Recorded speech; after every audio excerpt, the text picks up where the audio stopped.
Vice ganda at ayon lumipad na patungo sa Tokyo para sa showing ng kanyang movie. Kain.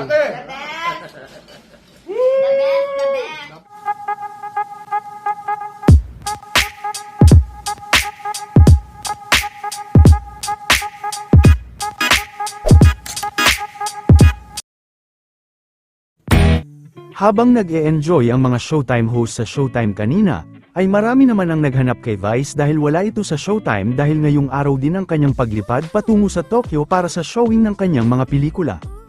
Bago rin ito umalis ay nagkaroon ito ng interview, kung saan ay tinanong nga kay Vice ang tungkol sa plano nila ni Ayon na magkaanak.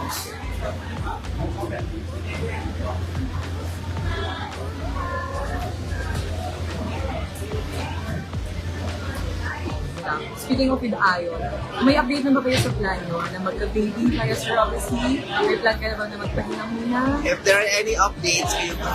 Alright, okay, thank you, Thank you very much. Ingat. Thank you. Yes. Safe na. Marami rin ang natuwa dahil kasama rin ni Vice ang kanyang babe na si Ayon Perez. Samantala pinagsalusaluhan naman ng mga Showtime host ang padala ni Ms. Regine Velasquez. Grabe oh. Sarap ng pagkain.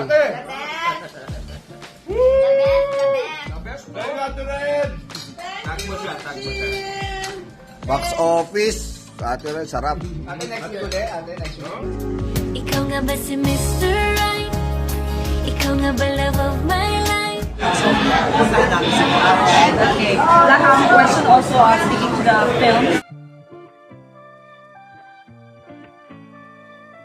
May balak ba kayo kay Director Jim Lana again to make movies this year or in the future? Yes.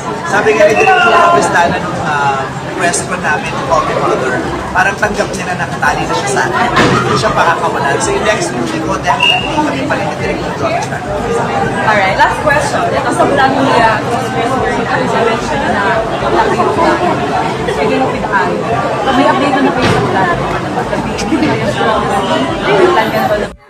So, kamusta? Anong reaction mo at may screen ang dalawang pelikula sa Japan? Actually, surpresa ako talaga na bigla ko. Hindi ko alam na dalawa. Akala ko Call Me Mother lang yung entry ng Philippines. Kasama rin pala yung And the Breadwinner Is. At saka yung isa pang pelikula ni Direk June Robles Lana, yung About Us But Not About Us. So parang June Robles Lana Festival pala yung mangyayari sa Japan. Nakakatuwa na dalawa yung entries na, dalawang pelikula na entry. Ano kaya ang significance nitong pelikula na masasama siya sa